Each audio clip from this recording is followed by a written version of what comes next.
日整一個足料嘅海鮮小炒王。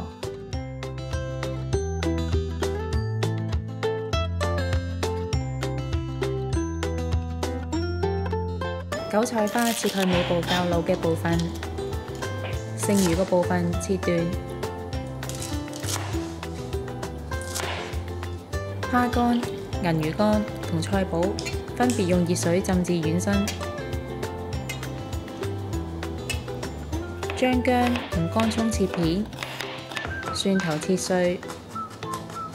腰果沖洗乾淨，用廚房紙印乾水分。腰果同銀魚乾加少少油同鹽撈勻。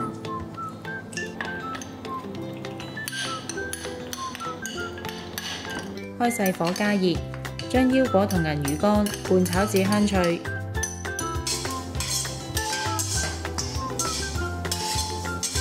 魷魚洗乾淨，去軟骨去皮。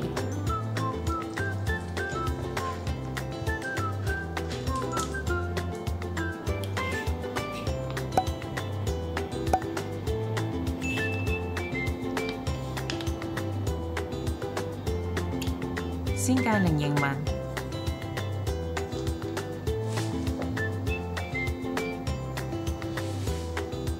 再切片。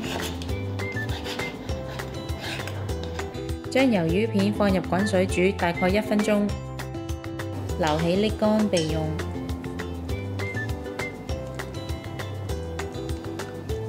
加油喺鍋中，開中火加熱。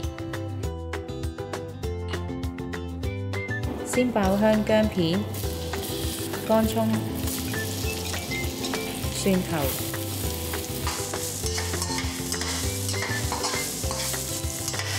再加入韭菜花、蝦乾同菜脯炒至軟身，加入魷魚拌炒，最後加入生抽、蠔油、魚露、糖、鹽，炒勻。熄火後，再加入腰果同銀魚乾拌炒，咁就可以趁熱享用啦。